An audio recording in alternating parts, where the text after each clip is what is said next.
Welcome to the Artist Forum. I'm Elliot Torres. My first guest today is Bora Yoon, a singer-composer who recently released her new album, Sunken, Cathedral. Welcome to the show, Bora. Thank you. It's great to be Pleasure to have here. you here. Thanks. So tell me a little bit about this album and what inspired you to create it. Well, Sunken Cathedral is a record that really brings together 7 years of creative work as a composer, performer, a vocalist, and actually someone who works site-specifically. I'm very much affected by environment and by architecture around me. And so a lot of these tracks have been designed and composed for specific spaces, like the McCarran Park Pool in Brooklyn, the 55,000 square foot huge abandoned pool that's now a real pool. Right. I made a kinetic choral sound composition for 7 sopranos on bicycles, which is on this record. A piece that was made for the Park Avenue Military Drill Hall. It's a symphonic commission with Symfo that's on there, as well as a lot of different tracks that even I say that the spaces are also imagined spaces too. And so it's really taking that philosophy of composing for actual architectural spaces and acoustics and taking that into the studio and really kind of fleshing it out in a visceral way in the studio and creating that type of sonic journey through a lot of very visceral and almost memory and associative places. So how long did it take you to create this album using the various elements? This process of creating it has been 5 years, but it collects 7 years of work together. So I would say, I mean, I've lived in the city now for about 12 years, and I'd say that this is probably like the compendium of what I've done here in this city. And it's interesting that I feel like as musicians, you're often influenced a lot by the spaces you're surrounded by or the sounds that you hear all the time. I always think about how Philip Glass and Steve Reich they make a certain type of music that has rhythms and phasing and things like that. And I think that's very intrinsic to the fact that we live in a city that has so many tempos and so many things and cacophony, but also moments of really great synchronicity that come together too. And I feel like as a musician or as a composer, it's really kind of absorbing all these different influences and kind of having them gestate and come out a different way on the other side as music. And you play a variety of instruments, so what are we able to see on this album from all your variety of talent? On the record, I've composed and arranged all the pieces. It's also very collaborative. Featured on the record is a dear mentor and collaborator, friend and colleague of mine, Sekou Sundiata, the late poet. It's a posthumous release of a collaboration we did in 2007 in the 51st Dream State. There's also a medieval 4-piece vocal ensemble, New York Polyphony, which is singing a choral piece that is written today, but in the style of an 11th century chant, which is kind of hearkening that idea of bringing the ancient and the future together, which this album very much is about, and also the reason why it's actually pressed on an LP as well. This idea that things are circular, that time is circular, and also all of the records that are designed as spinning objects so that the snake continually bites its tail, and that the black record is designed so that when it spins on the spindle, it is very much a little spinning universe of stars. Very creative. So there's this idea of circles and cycles all over this record, and this idea of kind of being recombinant, that we are constantly feeding into the environment that we're in as well as taking from it, and really that our job, I think, as artists is to kind of circulate that energy around and take all the inspirations and influences that come our way and really give back in a different form. Nice. So. And you are a 2014 TED Fellow. Yeah. And we're going to take a look at a performance you did earlier this year at the TED conference. Mm-hmm. This is a piece called Son Nouveau, which translates to New Sounds.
That was a very powerful performance. I really love the way you use the cell phone and just a combination of instruments to be able to create that. Oh, thank you. I really enjoyed that. So tell me more about, I know that there's a visual aspect to your work, and you love the combination of visual elements with the combination of your work. Can you tell me more about that? Yeah, well, I think always, I mean, music is sonic, but at the same time, it's always connected to, it's intrinsic to like your gesture and your performance and who you are, you know, I mean, that's basically how, I think that's the essence of performance, is actually like the whole package, it's the whole picture. And so even with a sonic performance like that, I'm always thinking about, how do people see the sounds? I want people to know where sounds come from. I want them to see the interface or the gesture or the interaction between things. And so also in continuing with that, Sunken Cathedral is also being released from this LP, and it's going to translate then to a series of interactive music videos this month. It's a new format that's called a gralbum. It stands for graphic album. So it's kind of like a graphic novel, but it's applied to albums. So it's albums, it's music that you can touch. It's essentially an iPad app that has interactive music video clips. So it's like an editing sequence where there's one way where you can look at it, where it's a linear music video that goes through time. Or you can pinch the entire video inwards, And it's kind of a literary view, and you can start to see the poetry around it, and then you can swipe through, and actually, it's kind of like a choose your own adventure, but with music video editing clips. And so it can be with different it's moving imagery and different ambient sound, and that's kind of what the synergy of a graphic album is. And that's coming out later, and it's available in the iTunes Store now, and available as a download. The first of a trilogy that will come out featuring the kinetic sculptures of Uram Cho. He's a Korean kinetic sculptor that I met through the Creators Project, whose work is just incredible. And basically, I mean, honestly, I saw one of his sculptures move. They're these really delicate metal things, and I basically was like, your stuff is already a Bjork video, can I just put music to it? And he said yes. And so essentially it's this film, it's not music videos in the sense that my face is not in there at all. It's mainly featuring time-based, beautiful, fine art, scored to my music, but using the medium of film and cinematography. So it really is kind of a fine art, music, and film collaboration. And hopefully something, you know, that's really remarkable that no one's really seen before. Well, I'm definitely going to download that app, but we're going to actually show a clip of another video of yours, giving us an example of this. Yeah, it's a sample of the Gralbum trilogy. Okay, great. Great, wonderful.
Now with this album, what do you have coming up next? So after the interactive music videos and a series of remixes this summer and fall, we're actually, all of this is culminating towards a live stage show. And it's a theatrical multimedia experience that's going up during the Prototype Festival in January 2015. So it's going to be the world premiere of Sunken Cathedral in January 2015 here in New York City at La Mama Theater. As part of Prototype, and it will be during the Arts Presenters Conference and the ISPA Congress.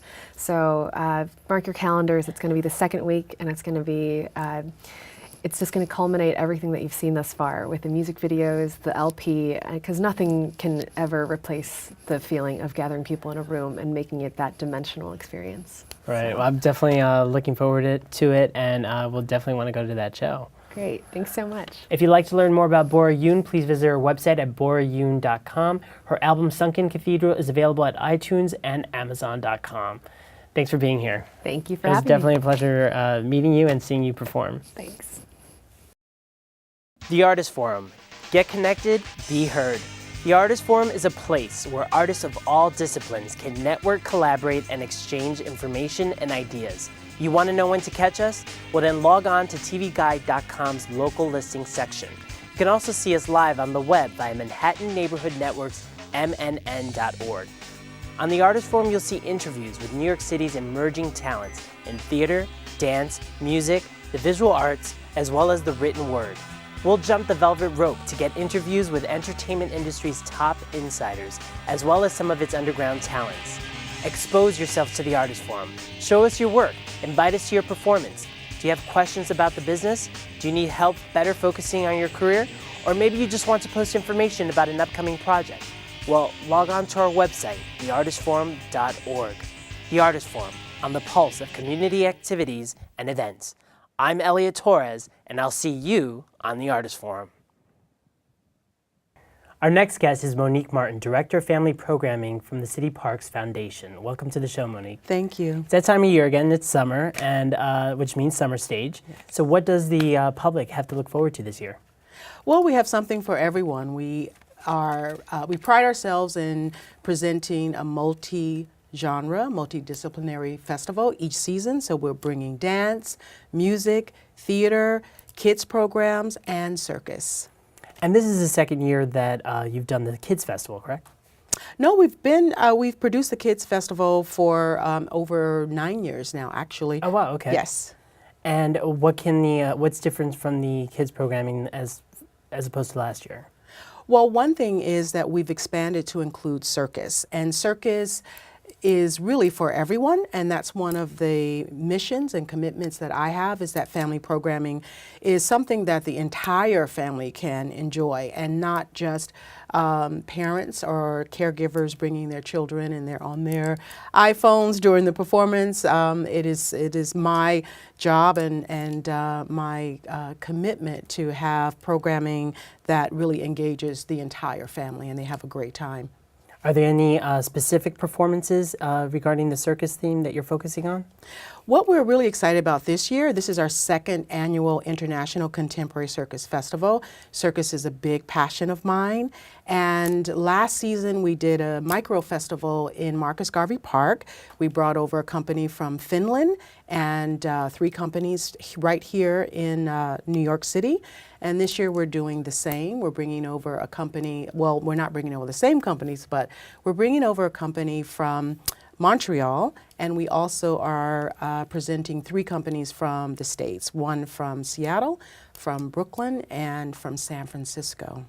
Nice. And I understand we're going to show a clip of some highlights from the circus theme from the festival. Yes, we're going to show a clip from Throw to Catch, and they're performing at Marcus Garvey Park, and they're from Montreal. Great. Now, let's take a look.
So Monique, what is attendance like at SummerStage in general?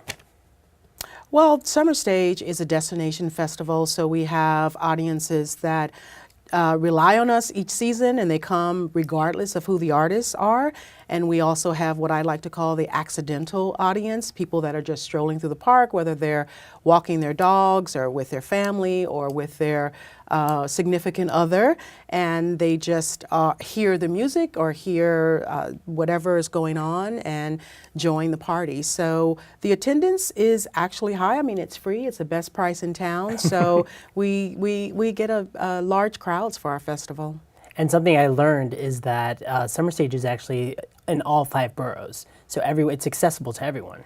Yes, that is one of the unique things about our festival is many people think that we're just Central Park Summer Stage, but we actually, the mission of our organization is the programming that we bring to all 5 boroughs. We're really committed to bringing high-level performing arts to communities across New York City. So yes, we're in all 5 boroughs. Now, are there any challenges that you face in terms of getting the community involved in terms of attending or excited about events like these? No, the audiences expect us. The communities expect us each season. They have their opinions about who the artists and who they want to see. We like to listen to them as well. We also are interested in featuring artists that are from those communities. So we'll bring, last year we had Big Daddy Kane in Von King Park, and he's from that community, and that was a huge show. And he was excited to be there. The community was excited to be there. So we try to curate programs that definitely speak to the community where we are, and also introduce them to new forms of music, of dance, and circus, as I mentioned earlier. So it's not only an opportunity for the community to get involved, but also artists to then be featured at a variety of venues throughout the 5 boroughs then? Certainly. When our festival was defined by Central Park, artists wanted to perform in Central Park only.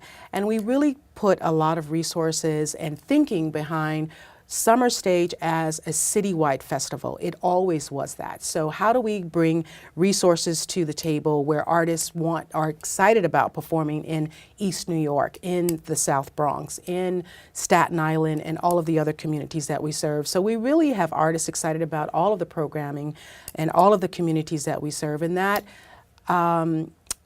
challenged us to raise the production values so that the performances that we do citywide are closer to the production values that we have in Central Park, and that's one of the things that is a top priority for us. So if artists want to get involved, then would they contact you? If artists want to get involved in being featured at SummerStage, they should invite us to a show. It's really important for us to see artists live. Now, is it, in programming is entirely, the SummerStage Festival is separate from the Kids Festival? No, SummerStage, as we rebrand it, SummerStage represents all of the programs. So that includes SummerStage Kids, it includes in every other genre. Nice, so it allows everyone to be excited about something that they may be into. Absolutely, SummerStage is the brand. Nice, and I understand you have another clip to show us. Yes, the clip that we will see now is from circus artists that, again, circus is a theme and a passion of mine. And this artist, it's a husband and wife duo that are from New York City. Well, they live in New York City. They're not from here. Acro Buffos. And what's exciting or notable about them is they came into the Big Apple Circus and replaced Grandma, so you know the beloved Grandma, where, you know, that's Yes. a big shoes to fill. And they usually perform in Europe in the summer, so we're really super excited that they had time in their schedule to perform with us, which they will in the next couple of weeks. So let's take a look at Acro Buffos. Great, let's do that.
So I understand you're celebrating some milestones this year with the festival.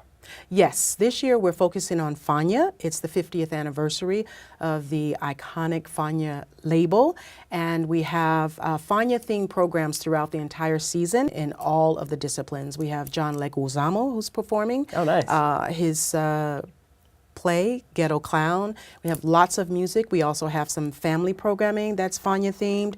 We have some dance that's Fanya themed as well. So we like to look at what is a strong theme each season and what makes sense. Some seasons we just do a great festival. Sounds like you're going to have an exciting summer season. Yes. If you'd like to learn more about Summer Stage, please visit cityparksfoundation.org.